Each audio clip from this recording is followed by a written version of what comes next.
Hi, and welcome to Digital Defense. This is a weekly cybersecurity show broadcasting to you live from Bloomberg News, Washington, D.C. Bureau. My name is Jordan Robertson. I cover cybersecurity for Bloomberg, and as we do every week, I want to dive into some subjects both that you guys are interested in, so please feel free to type in any comments in the comment section, any questions, and we'll be able to answer them here, as well as talk about kind of news of the week and news you can use really when it comes to cybersecurity and how concerned or not you should be about specific cybersecurity topics. So as I mentioned, this is an audience-driven show, so any questions you have, please feel free to type them in the comment section or tweet to us at Technology, that's Bloomberg Technology's Twitter page, and we will get to as many questions as we can there. So the theme that I want to talk about today is what happens if you lose your cell phone. I mean, cell phones are the lifeblood, of our digital lives for many of us, and it's a pretty vexing question. It's a pretty scary thing. If you lose your phone, all the photos and videos and contacts that you have on them, those are potentially exposed to anybody who finds it. So I want to walk you through some ideas about what you can do to protect your phone, and also what you can do if you've actually lost your phone. What are your options that are available to you? So first, we'll start with this. So the screen I'm showing you, this is actually an ad for one of Google's services. Google has an app called Google Protect, which is it's an application you can download. It scans the applications on your device and it searches for malicious activity. But you don't actually have to do that. So I want to start with the basics. If you've got an Android phone, the good news is if you have registered your Google account with that device, you've logged in, which they all make you do when you get them, there is a feature that's turned on by default called Google Device Manager. Now, most people won't know that this is actually available on their device. I actually didn't until very recently. But if you go into your settings, go to the settings menu and then click on Device Administrators. For most phones, I mean, every Google phone, every Android phone is going to be different. But under Administrators, you should see a screen that says Device Manager, Android Device Manager. Now, what that does, it's a really cool thing. Smartphones didn't used to be this way. But what that allows you to do, and again, Android's the most popular mobile OS on the planet, is it allows you to log into your Gmail account, to log into your Google account via a laptop or another phone, and erase data from your device that way. So it's this, in the tech industry, they call it mobile device management. They're very just lightweight apps that reside on your phone that give you remote administrative privileges. And in this case, what Google has done is it's made it an option that's, again, on by default, on your Android devices. So again, if you lose your Android phone and you've signed in your account to that phone, which again, most of us will do because the devices force you to, then you have an option via your Google account to remotely erase data from that device. It's impossible to overstate how convenient this is. There are some privacy and security folks who might raise eyebrows about the fact that, you have this remote management capability that's always on when it comes to your device. So there are risks there that I'll walk you through in a minute. But in terms of just sheer convenience for the vast majority of us, having this ability to remotely erase all the data on your device if you lose it is incredible. I mean, that's essential, and it's such an easy thing for these companies to do. Again, this is not a complicated task, but Google again makes that on by default. If you have an iPhone, you also have some really good options, but you got to work a little bit more for it. So if you have an iPhone, you're going to want to turn on this feature. This feature is called Find My Phone. You've got to go into your iCloud settings, which you can see here. And Apple, unlike Google, does not turn this feature on by default. So you have to actively go in, if you've got an iPhone, go into your iCloud settings, turn on Find My Phone. And if you do that, you actually get a range of tools that are available to you, that are in some ways more robust than what Google offers. Anybody who's familiar with this, this topic knows that what you can do with this feature is, you can identify where your phone is, you can locate it, you can either erase the data or lock the phone in the event that you're hopeful that you'll be able to recover it, so you don't just have to nuke the phone. In other words, so Apple gives you a lot of really good tools to manage your phone if you've lost it. But again, you've got to turn it on. You got to turn it on first, otherwise you're not going to get that protection. So we're getting some questions here, and really glad about that. Again, anybody who's watching this, we're broadcasting live on Facebook and on Periscope. Please feel free to type your questions into the comment section. We're going to get to as many of those as we can, or tweet to us at Technology.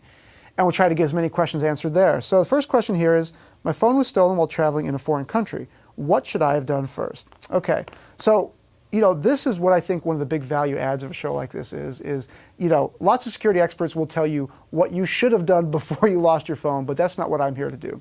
If you've lost your phone, and let's just assume the worst. Let's assume the worst case. You've lost the phone. There's no passcode on it. You haven't turned on the Find My iPhone feature if you're an iPhone user. And let's say for some reason you've disabled the Android device manager feature in Google, or you haven't logged into your Google account on that phone. Let's just assume that the phone is completely out there naked, and you have very few ways to access it. You still do have some ways to protect that device. Now, you're not going to get the photos back. You're not going to get the contacts back that are on that phone. However, if you had signed into any of these cloud services, like Verizon offers one, AT&T offers it, obviously Apple with their iCloud, they offer it, a lot of that data is going to be backed up automatically, and many people do this. Again, that's a proactive step you will need to have taken. But if you're in this situation, the first thing you got to do is call the phone company. Call the phone company so they could disable the phone. So you're not going to incur any extra charges. And most importantly, the phone company can disable your SIM card. So they disable the connection, to your SIM card, so nobody can use that phone for anything. And most criminals are not interested in your personal photos. They're not interested in your personal contacts. They're not even interested in access to your email account. They're interested in selling that device. So what most criminals are going to do is they're going to find your phone, they're going to erase all the data on it, and they're going to go sell it into the black market. That's what, in general, is what happens. So it's going to be painful to lose that data. However, you don't need to worry necessarily that somebody's rifling through your personal information, because that's just not what most criminals do.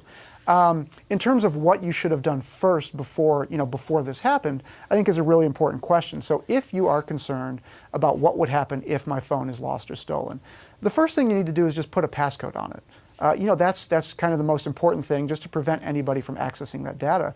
But I am a big fan of these Find My Phone features. Again, I cover cybersecurity. I know all the hacking risks. I know the privacy risks. You are giving these companies, Google and Apple, and potentially the device makers, access to your device. However, what's more important? If you've got a year's worth of photos on there that you want recovered, having that ability is really important. So, again, with Apple, if you're logged into your iCloud and backing up your photos, that's just a really easy kind of no-brainer way to ensure that even if your phone is lost, you still have access to that data. And if you're on an Android device, most of the big carriers will offer some sort of cloud service. Again, Verizon and AT&T. You've got to download a specialized app and then give it permission to upload all of your photos and contacts and things like that to the cloud. But it's a pretty good security mechanism. It's a pretty good safety mechanism, rather. And I would strongly encourage people to do both of those things. But again, one of the big messages is if you have an Android phone and you've logged into your Gmail account or your Google account, you have this mobile erase data on by default. And that's a big deal. Next question here, is backing up on the cloud the only way to save your data? It's not the only way, but it's the easiest way. Again, whether you're using iCloud or whether you're using Android's services, having a cloud backup is just by far the simplest, way to do it. It's not the most secure because, again, if somebody accesses your cloud account, they can, from a cybersecurity perspective, they can then access your photos and your contacts and things like that. So, if you're in what you might consider a sensitive class of consumer, if you're a business executive, if you're a journalist or a human rights activist, or you have reason to believe that you would be the target of a hacking attack, you may want to add additional security protocols to your cloud account, such as two-factor authentication, where you get a text message alert anytime somebody tries to log in. But it doesn't mean you shouldn't do it. Again, I'm a big advocate of if you drop your device, if you lose it, if it's stolen, and you've got photos on there of your family or your friends and things that are really important to you, what would you rather have? I mean, you can have much higher security, or you can have your photos stored somewhere. So I think for most people, the default's going to be having your photos and your contacts backed up somewhere. The cloud is going to be the easiest way to do it. And you can always back it up manually to a computer as well, but that's just a little harder, and few people are going to do that routinely. And I should also say as well is that while kind of intuitively, giving your information to the cloud seems like it's the less secure way to go. I talk to cybersecurity professionals and experts for a living, and most of them will tell you that these cloud providers are going to be far better at protecting your data than you are. They have round-the-clock security teams. They have network monitoring tools. Like, they're not perfect. They're going to get hacked. Nothing is fully 100% secure. However, it's not a terrible option, and in fact, it's one that I recommend, to most consumers, unless again you exist in one of these classes of consumers where you might be the individual target of a sophisticated hacker. Next question here. Again, thanks for all the questions coming in. We love getting them. Is what's the best way to get all of my photos and contacts back? Well, again, having one of these services set up, whether it's Google's Android device manager, again, which is on by default, that won't necessarily get you your photos back on its own. However, having that ability to remotely manage your device is an important first step. But backing up to the cloud, again, there are many ways to do this. I mean, you can back it up to any cloud provider of your choice. But most network providers, AT&T, Verizon, etc., have their own app that just makes it very easy. So in fact, most often that's what I recommend. You can back it up to your Google account as well, or your iCloud account. Apple, of course, makes it very easy. But if you want some variety in terms of who has your data, that's one way to ensure that Google doesn't have, if you're using an Android phone, all of your data. If you're on an Android device, it's worth noting, again, this is a cybersecurity show, every time you turn on one of those devices, you're pinging Google. I mean, Google is collecting data about everything you do. It's very easy to just back up to Google servers as well. And again, Google is a world-class cybersecurity organization. The question you have to ask yourself is, do I want Google to have every single piece of information about my digital life? For most people, I think that's going to be fine. Some people might want a little variety, so that maybe a couple of different providers don't have everything.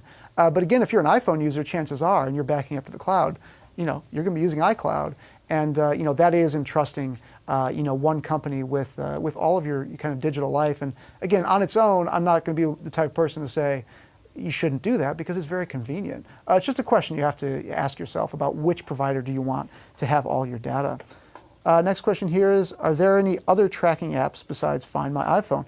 There are. Again, this is a class of technology called MDM, Mobile Device Management.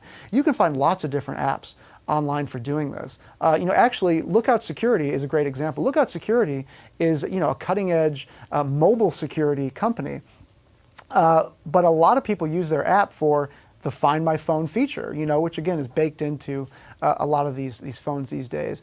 But there are apps like that are security apps that kind of have this double function as a Find My Phone. So there are too many to mention. But if you don't want to use the Find My iPhone feature, if you don't want to back up to Apple's cloud, that's totally fine and understandable. And there are other apps that allow you to do that. My one caveat with that is, and we deal with this a lot with app developers. It's great. We've got a huge, app ecosystem, and anybody can create an app. Anybody can get it approved almost, and that's really good for the economy of that ecosystem. However, what you have to remember is if you're entrusting a remote mobile connection to your phone, to an app that, let's say, is untrusted or it's new, you just have to understand that there are potential security implications for that as well. If a hacker were to compromise that technology provider's systems, in some cases it depends on how they're routing the traffic, but that's a potential security exposure or security vulnerability that could exist. That doesn't mean don't use them. It just means be aware of who you're giving remote access to your device to. And that's a very important question. And again, when I say that Android devices have this Find My Phone feature turned on by default, that's great for most consumers. However, you do have to understand that you are opening a remote access portal into your phone, which most security professionals would not feel comfortable doing for a device that has any sensitive information on it. But again, for most people, I would say it's actually a pretty great thing for most consumers. Next question here is what are some warning signs that your data has been compromised after your phone is stolen? Well, if you're talking about is the attacker using or is the thief using your phone, that's going to be very easy to see. Obviously, if you haven't called your telecommunications provider, and you haven't shut off the phone, that's the first thing you should do. If you think the phone is gone forever. is call the phone company. At least tell them that the phone has been lost if you don't want to disconnect entirely. But if you think the phone is gone or it's been stolen, just disconnect the phone. That's going to be kind of the first order of business. However, before you do that, if you have any of these tools enabled, Google's or Apple's or whomever, you're going to want to engage with those tools and figure out, what's on the device. The beauty of some of these tools, though, is that in response to this question, many criminals are just dumb. I mean, some criminals are smart, but many criminals are dumb. And we've seen lots of kind of amusing stories where somebody will steal a phone and then use it for personal things. Like they will use it for personal photos. They will use it for personal videos. They'll log into Facebook on your phone and, send videos and messages to other people. So these are not the highest order of criminals here, but you'll be able to see that on your device. Like we've talked to security people, who have seen criminals who've stolen their device using their devices, and they can see that in real time. They'll see photos appear, on the device. They'll see videos appear. It'd be amusing if it isn't such a serious thing, losing that information. But again, you can restrict access. That's the kind of thing that these tools allow you to do if you've enabled them in the case of the iPhone. But in the case of Android, again, these are, many of these features will be available to you by default. So as I say, log in. You can simply log in and see if the criminals are doing anything with your information. But it is worth mentioning that, for as valuable as this data is to us as consumers, personal photos and such, they have almost next to no value to the type of criminal who's going to steal your phone. These are not, again, unless you are a government official or business executive or whomever, who might be the target of a nation-state actor, for whom stealing your device actually carries enormous value. The vast majority of phone losses and thefts occur to criminals who have no interest in your personal data whatsoever. They want to wipe the device and sell it. So I actually wouldn't worry too much about it, but of course it is a deep personal loss when you lose these kinds of this kind of information. Next question here: has iCloud ever been hacked? Well, obviously Apple is a pretty close protector of information, and it's unclear. I would say this. I would say organizations like Apple have attempted hacks all the time. And when you see news stories about services like iCloud being hacked, generally what you're seeing, and there have been some, generally what you're seeing, and there was a case a couple years ago where somebody was able to hack the accounts, the iCloud accounts, of celebrities. And other folks, and the cloud accounts in general of celebrities and other folks, and leak their personal information and personal photos and such online. And what you're seeing there is simple, social engineering. So if somebody hasn't set up the proper, protections for their account, such as two-factor authentication, text message alerts, things like that, anybody who has access to your username and password or can guess your password, can get into those accounts. So it's really important to note, and I think this is a very good question for this reason, is that if you're going to back up your data to the cloud, you've got to make sure that the cloud has the same security that you're applying to your mobile phone, which if you're watching the show and you're asking questions, you're probably interested in. So you've got to make sure that somebody can't just log into your iCloud account, or your cloud account in general, easier than they can get access to your phone. So you've got to have a second layer of protection there for this very reason, because the most likely hack, the hack that you're most likely to experience with a cloud account is one where somebody logs in as you. And it's not some kind of, grand hack of the Apple, server system, or it's not some grand hack of Google. It's a hack of individuals, and they leak information that way. So that's just something you need to be aware of as you're setting up these accounts. Next question here is there a good free cloud service to back up my data that you like? Again, I'm not necessarily in the business of recommending one specific service over another, but in general, and again, some security and privacy folks might disagree with this stance, I think the default option for whatever device you have is just going to be the easiest, And again, these are large technology companies. If you're Apple, Apple spends an inordinate amount of money, on cybersecurity. Google, same thing. Is backing up your photos and your contacts to your Gmail account, is that the worst thing in the world? Again, people will have their personal opinions about whether they want Google or Apple to have all of their information about their personal lives. But however, my default stance is typically, you want to make this stuff easy for people.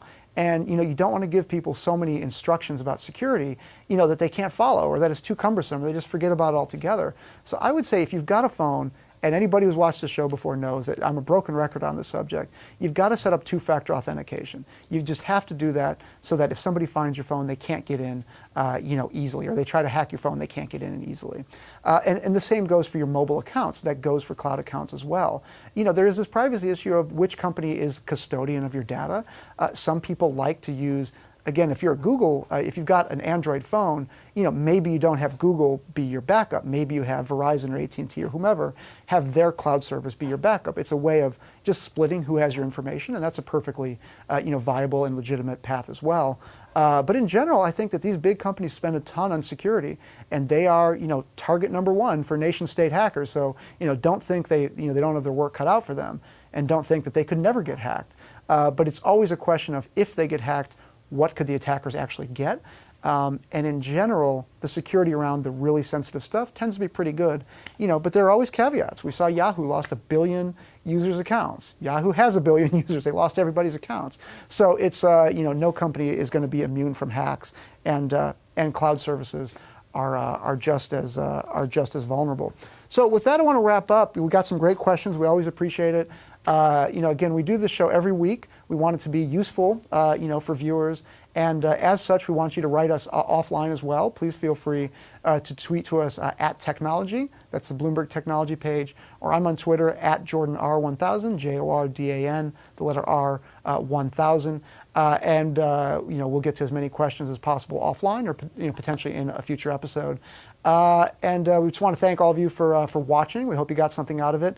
And again, please feel free to tune in next week. We broadcast live at noon Eastern, every Thursday from the Washington, D.C. Bureau of Bloomberg News. And while you're at it, if you want to visit our webpage, it's bloomberg.com/technology.